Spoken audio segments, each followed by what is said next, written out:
2021 году состоятся выборы в Сухумское городское собрание. Теперь вместо 26 депутатов будет 19. Какую работу сейчас проводит городское собрание? Поговорим об этом в новом выпуске программы «Амчер» с председателем Сухумского городского собрания Дмитрием Маршания.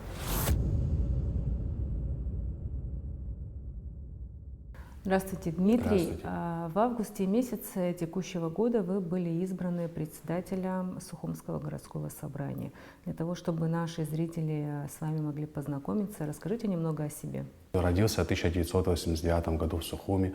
В 2006 году закончил Сухумскую 10-ю среднюю школу.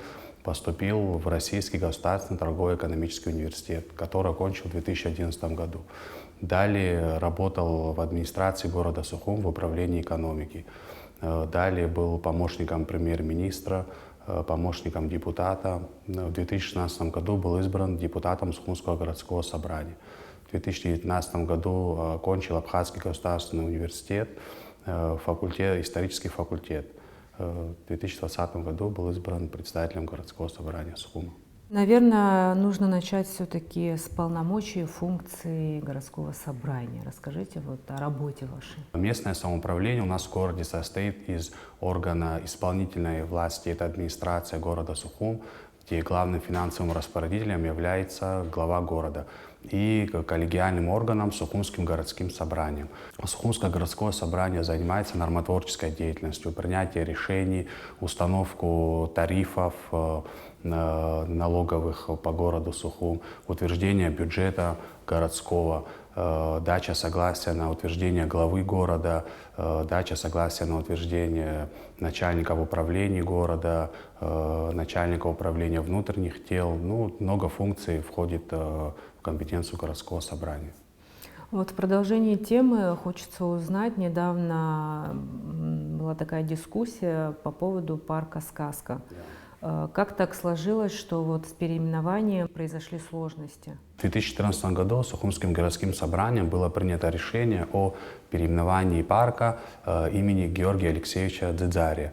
Но решение не было исполнено администрацией города по непонятным нам причинам и не внесено было в реестр парков и нигде не было указано. И когда нам поступило письмо от главы администрации о переименовании парка имени Тараса Мироновича Шамба, во всех документах этот парк был указан, было указано старое советское название. Это парк имени Орджоникидзе. И в социальных сетях тоже много дискуссий было по этому поводу. Сначала многие не знали и думали, что парк во всех картах, обозначениях городских, он значится как парк Воронова. Это неверное обозначение. И многие начали писать в социальных сетях что парк имени Воронова. Наверное, это связано с тем, что в советское время парк носил имя Орджоникидзе, и прилегающая улица носила тоже имя Орджоникидзе, и поэтому, наверное, многие наши сухумчане, граждане думали, что если и улица носит название Воронова, то и парк тоже носит название имени Воронова. Потом мы узнали об этом решении, но это решение не было исполнено администрацией. Каждое решение Сухумского городского собрания должна исполняться или же управлением внутренних дел города, или же администрацией города Сухум. Но в этой части администрации не было исполнено. И везде в реестрах, у нас есть реестр парков городских, и везде было указано старое название. А сейчас вы пришли к пониманию, как решен вопрос? Вопрос пока не решен, идут консультации, но в любом случае, как мы отмечали, и в пресс-службе тоже мы давали информацию, в любом случае имена и Тараса Мироновича Шамба, и Георгия Алексеевича Дзария должны быть увековечены для будущих поколений. С этой ситуации мы все выйдем красиво. Городское собрание утверждает кандидатуру начальника УВД. Есть ли какие-то вопросы, которые бы вы хотели бы решить в данном вопросе? Как вы знаете, недавно был вопрос об утверждении начальника ОВД. Городское собрание отклонило это письмо, не утвердило исполняющего обязанности начальника ОВД. Также в этом вопросе есть нюанс, что на моей памяти это уже 4-й начальник управления внутренних дел, но норма закона дает нам право право утверждать начальника, но когда его освобождают, мы не даем согласия на его освобождение. И непонятно, по каким причинам людей освобождают от должности, какая мотивация у министра. Ну, нам это непонятно, и поэтому было бы правильно, если закон дает нам право утверждать начальника ОВД, также закон должен давать нам право, когда его освобождают, давать согласие на это. Также это касается и всех управлений администрации. По закону мы даем согласие на их утверждение, но когда их освобождают, тоже мы не знаем, по каким причинам, какие причины были освободить того или иного начальника. И поэтому закон нам должен давать право и при их освобождении давать согласие на это. Все эти вещи они есть в наших поправках. На сегодняшний день вы можете поделиться какой-нибудь информацией по поводу все-таки подписанных каких-то серьезных документов между другими городами и городом Сухум? Но у нас есть соглашение, меморандум о намерениях между Сухумским городским собранием и Московской городской думой. Буквально вот в октябре должен был приехать председатель городской думы, подписать соглашение более серьезное, но в связи с ситуацией эпидемиологической этот приезд не состоялся. Также у нас есть подписано соглашение с Санкт-Петербургским законодательным собранием. И все эти соглашения, они прежде всего должны улучшать жизнь наших горожан. Должен быть какой-то эффект от подписанных этих соглашений, которые граждане смогут ощутить на себе. Есть какие-то планы. В связи с пандемией, ситуацией в мире, эти все встречи у нас перенесены. А так вообще у нас планировалось подписать более серьезные, более такие обширные соглашения. И как только вся ситуация нормализуется, мы обязательно продолжим свою работу в этом направлении.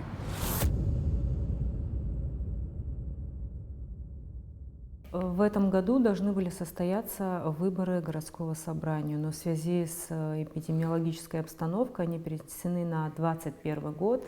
Готовите ли вы уже, какие-то планы запланированы у вас? Как идет подготовка? Ну, как вы знаете, очередные выборы Сухумского городского собрания должны были состояться еще в апреле 2019 года, но в связи с неочередными выборами президента, выборы в органы местного самоуправления перенесли на октябрь.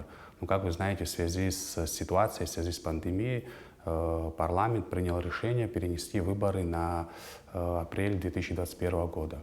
У нас сформирована Сухумская избирательная комиссия, избран председатель, избраны все ее члены. Как вы знаете, состав депутатов городского собрания состоит из 26 человек. Но год назад Сухумское городское собрание приняло решение об уменьшении количественного состава до 19 человек. В связи с этим были сформированы новые округа в городе. Комиссия их сформировала, они уже есть. И за 2 месяца до выборов комиссия опубликует все эти округа. В принципе, большая часть работы уже провелась. Территориально границы изменены или все-таки они как-то остаются? Если количество уменьшается, то и территориально? В связи с тем, что количество депутатов уменьшается, и округа избирательные, они становятся больше.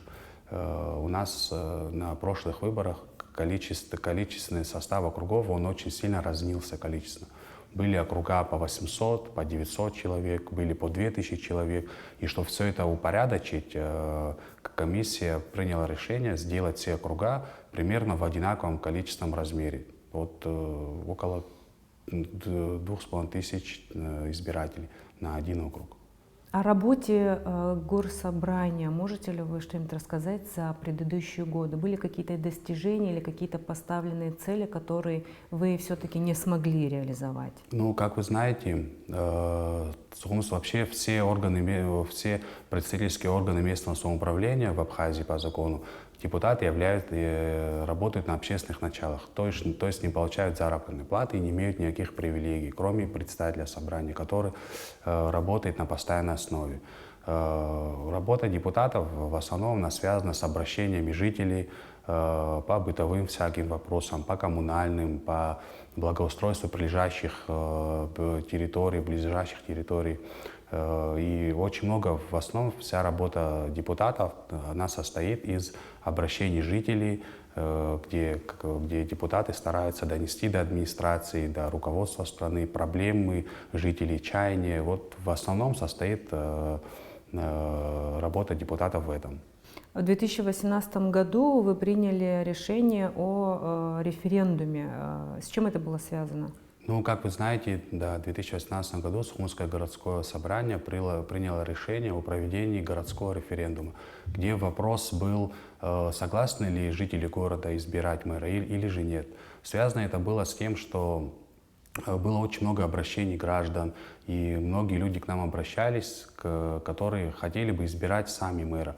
Как вы знаете, мы выбираем и президента страны, и депутатов всех уровней, и граждане хотели участвовать в выборе главы администрации тоже. По нашему мнению, выборный глава администрации, вообще любая выборная должность, она более легитимнее, чем назначаемая, потому что она избирается людьми. И по нашему закону все главы администрации, да, без привязки к личности, они сразу завязаны на главе государства, потому что он их назначает. Если же глава администрации будет выбираться у нас с населением, то системно он будет больше завязан на жителях города. И во всех, это мировая практика, во всех городах, во всех развитых странах главу города избирают люди, тем более столицы. Это общемировая практика, но экс-президент отменил это решение, к сожалению. Но будем надеяться, что в скором времени мы не за горами, когда мы будем избирать мэра. По вашему мнению, с чем связано отторжение данного вопроса? Почему мы так тяжело идем именно поэтапно по выборам главы города? Мне кажется, что каждая власть не хочет терять рычаги управления, а главы администрации города это очень такой весомый рычаг власти. Тем более глава администрации города Сухум, вы знаете, удельный вес электоральный в городе очень большой. И, наверное, связано с тем, что власть не хочет терять этот рычаг в своих руках. Связывают это с этим. Все вот эти разговоры, которые противники этого решения, которые говорят, что мы еще не доросли выбирать мэра, что еще рано это делать и так далее. Но мы выбираем президента, норма закона дает нам право выбирать президента, дает нам право выбирать депутатов парламента, дает нам право выбирать депутатов местного самоуправления. Почему же жители не могут участвовать в выборах мэра города? Вы работаете и до этого, в принципе, работали над поправками, но и вы еще и сейчас получили понимание от районных собраний городских. Какие-то поправки, с чем они связаны? Поправки, Сухумское городское собрание, мы послали поправки в 2016 году субъектам законодательной инициативы, в администрацию президента, в парламент. В 2018 году. Связано это с тем, что полномочия городского собрания, они во многих вопросах у нас нет инструментов принятия решений, устранения каких-то проблем. Условно говоря, есть право местного референдума, норма закона дает право местного референдума по местным вопросам, но не дает механизм его исполнения. Поправки связаны с этим, связаны с тем, что не указан срок, условно говоря, исполняющего главы администрации города. Собрание дает согласие на утверждение главы города, но не прописан в рамках какого срока должно это происходить. Месяц, два, три. Также это же касается и начальника управления внутренних дел. Собрание тоже утверждает начальника управления внутренних дел, но норма закона не дает, в какой срок это происходит. Также и начальников управлений. Также буквально где-то месяц назад у нас здесь было собрание в Сухумском городском собрании, где участвовали все собрания, районные Абхазии, и где они тоже очень много чего предложили. Там были предложения, утверждения начальника налоговой инспекции, прокурора города и так далее. Но очень много инициатив, которые на самом деле очень нужны для того, чтобы депутаты, также инициатива о том, чтобы депутаты местного самоуправления были не на общественных началах, а на постоянной основе. Это очень важно. Почему? Потому что на сегодняшний день депутат, это как общественная нагрузка у него идет. Но чтобы лучше выполнять и эффективнее свои функции, он должен постоянно находиться на рабочем месте, и должно быть основное место работы его. Так этот орган станет намного более эффективнее. И с этими поправками мы хотим обратиться в ближайшем времени и к президенту, и в парламент.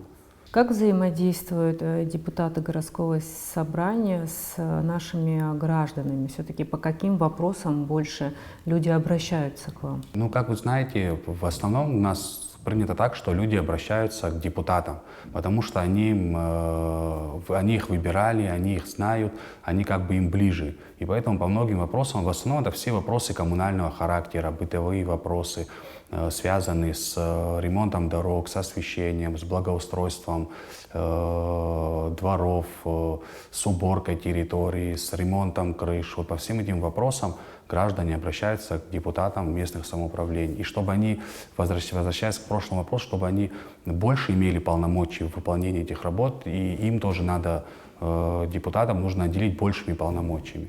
Также после обращения жители, депутаты обращаются к главе администрации города о том, чтобы он решил проблемы людей. Как бы, ну, то есть, так сказать, депутат является неким мостом между людьми и властью. Они доносят их проблемы, их чаяния до власти. Все, о чем я говорил, это касается полномочий городского собрания. Также сами граждане должны иметь больше доступ к принятию решений через механизмы местного референдума, через правотворческую инициативу граждан, когда граждане имеют право обращаться к органам местного самоуправления с какой-то инициативой, которая обязательно должна рассмотреться. Вот, условно говоря, если взять пример, есть тарифы на мусор. Если граждане решили, что тарифы завышены, они обращаются в городское собрание, к главе администрации с просьбой рассмотреть решение о снижении тарифов. Городское собрание должно рассмотреть это решение. И вот также партисипативный бюджет. Это бюджет участия, когда граждане участвуют в формировании бюджета. Часть бюджета обсуждается с гражданами. Ведь не всегда люди, которые принимают какие-то решения, не всегда они имеют полную информацию по тому или иному участку, где, там, условно говоря, строится школа или производится ремонт дорог. И людям на местах во многих случаях они больше знают, что им нужно. И поэтому чем будет больше вовлечения граждан в принятие решения на местном уровне, тем более местный уровень — это самый близкий уровень к населению, гражданам, и от этого зависит качество их жизни. Это дороги, это освещение, это школы, это благоустройство территорий, дворов, спортивных площадок и так далее. Также есть форма участия, как местный референдум, о чем я говорил, когда какие-то вопросы, которые интересуют граждан, они ставят на местный референдум. Ну, в мире так тоже очень большая практика. Допустим, вот в странах Западной Европы, в Германии, в Швейцарии проводятся в год около сотни этих референдумов по всяким вопросам. Даже был такой прецедент: в Германии строили автобан, и он проходил через парк. И группа граждан провела референдум, стала инициатором проведения этого референдума, и они высказались против. И автобан пошел не по парку, а они там очень много усилий приложили, чтобы пошел по другому месту. И поэтому такая форма участия граждан, когда люди участвуют в принятии решений, они несут ответственность за эти решения. И вот как все мы знаем, любая власть, у нас кредит доверия любой власти очень низкий. И через участие людей в принятии решений, хотя бы вот на местном уровне, который связан с их жизнью, деятельностью и так далее, намного повысит доверие к власти. Также есть такая форма участия, как правотворческая инициатива граждан, где граждане вправе выходить с какими-то инициативами, с обсуждением в местные органы власти. Ну, допустим, у нас есть городское собрание, рассматривает тарифы на мусор, тарифы на налоговые ставки по городу. Если группа граждан, условно говоря, посчитает, что эти тарифы завышены, обратится к собранию, и собрание примет решение о снижении этих тарифов. Это и будет участие граждан, когда они сами будут понимать, что они и несут ответственность, и разделяют эту ответственность с властью. И я думаю, что это очень даже хорошо, когда сами граждане влияют на какие-то процессы в городе, на местном уровне, имеют возможность в принятии решений. чем принятие решений прозрачнее, открытий, тем вопросов у людей к власти намного меньше. Также местный референдум, когда, вот условно говоря, у нас было, мы принимали около года назад решение по переименованию улицы 4 марта на улицу Искандера, улицу 4 марта на Марухскую. И очень тоже такая дискуссия была, кто-то был за, кто-то был против. Если у нас был бы механизм принятия этого решения через референдум, когда вот большинство людей высказалось там за то, чтобы улицу переименовали так, значит, и к нам тоже вопросов было бы меньше. Предположим, чтобы сами жители этой улицы могли голосовать. Да, хотят конечно, они да. или Или хотят. сами же жители этой улицы, или сами же, или же горожане. И тогда и вопросов, и уровень всего этого негатива, как мы знаем, везде у нас в социальных сетях, людям негде как бы себя проявить, самореализовать, где-то они не участвуют в принятиях решений, поэтому весь у нас, к сожалению, весь негатив выливается в социальные сети, где там все друга критикуют и так далее. Если бы у людей были бы эти механизмы в участии, они понимали бы, как это происходит. В большинстве случаев, вы знаете, у нас бывает то, что почему такой низкий уровень доверия вообще к любой власти? Потому что все решения, которые принимаются, они принимаются для людей, во многом и не объясняется логика принятия решений, люди не участвуют в обсуждении.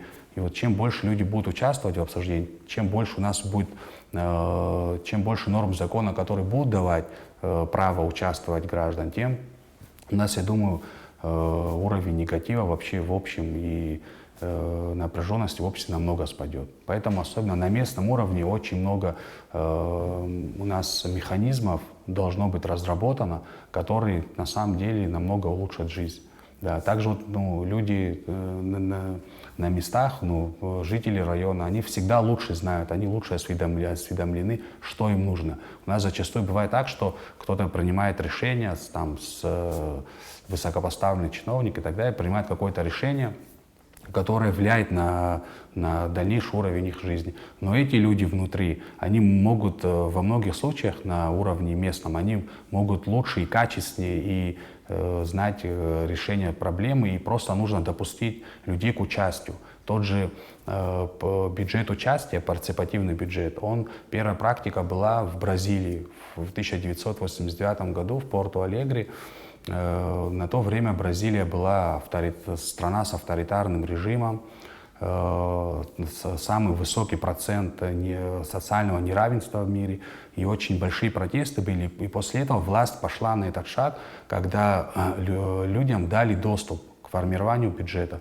Сами люди принимали участие, их приглашали. Это происходило и в городах, и вот в районных бюджетах. И уровень напряжения намного стал ниже. И после этого, когда данная система показала свою эффективность, даже многие города в Америке, многие города в Европе, они эту практику начали применять у себя, потому что она показала свою эффективность, когда все эти решения принимаются открыто, с участием народа, гласно, тогда и все это напряжение снимается, и уровень доверия к власти, он растет. В силу своей деятельности вы наверняка общаетесь с горожанами. Они все-таки поддерживают вас в этом вопросе? Конечно, мы все общаемся с горожанами, особенно депутаты городского собрания, к нам очень много поступает обращений. Люди сами хотят принимать больше участия в жизни города. Они хотят принимать участие в каких-то решениях и так далее. Но этих норм, которые закон на сегодняшний день, мы руководствуемся законом об административно-территориальных единицах. И там очень многие нормы не прописаны, очень много пробелов, очень много взаимоисключающих из себя статей. И поэтому мы обращались 2 раза и в парламент, и в администрацию президента. Я думаю, что если сами граждане будут принимать больше участия в жизни города, то и, как я сказал ранее, то и вопросов и к власти в общем, и вообще вопросов будет меньше. Чем это будет приниматься открыто, прозрачно, да только пойдет на пользу. Я думаю, что в этом вопросе сама власть должна поделиться своими полномочиями с людьми, с гражданами. Понятно, что прерогатива внешней политики, внутренней безопасности, внешней безопасности, она должна находиться у президента страны. Но все эти вопросы мы же не просто так обращались. Вы же сами видите то, что само местное самоуправление, оно работает не так, как нужно. Когда у нас жители напрямую обращаются к руководству страны о проблемах крыши, о проблемах замены труб канализационных, водопроводных. И это значит, что система не работает, что надо что-то менять. Поэтому мы и обращались не раз с такими поправками, чтобы произошли какие-то изменения, чтобы люди сами на местах имели возможность или же через тех людей, кого интеллигируют, через тех же депутатов, чтобы дать им больше возможностей для реализации своих полномочий. Совсем недавно главой государства сформирована комиссия по конституционной реформе. Не считаете вы, что у вас есть возможность нести свое какое-то видение? Все-таки в конституционной реформе рассматриваются и такие вопросы, как по выборности главы города даже. Ну, по закону о местном самоуправлении, закон об административно-территориальных единицах, он не является конституционным законом. Но вот, как я говорил ранее, мы собираемся выйти с обращениями к президенту и в парламент страны уже не как городское собрание, а как органы местного самоуправления всей страны. В 2016 году, в предыдущем созыве собрания, последняя редакция закона была в 2016 году. И когда этот закон принимался, собрание городов и районов Абхазии обращалось также с предложениями, все о том, о чем мы говорили, с этими предложениями, но не все эти предложения были внесены в закон. Также многие вещи были внесены половинчато. Вот как я говорил ранее, есть местный закон о местном референдуме в городе, но механизм его реализации там не прописан. Вы находите понимание у новой власти? Вы обсуждали данные вопросы? Официально мы не обсуждали, но в общении, на каких-то других площадках, власть находит понимание. Я так вижу, не знаю, посмотрим дальше, как будут события развиваться. Когда мы официально обратимся с письмом, с предложением, там уже видно будет.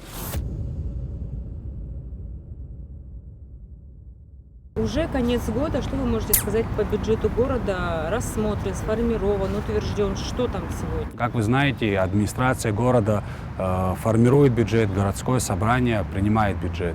Но отставание бюджета у нас в этом году около 8-7%. Это около 100 миллионов рублей. И бюджет остается в тех же рамках, как и в прошлом году.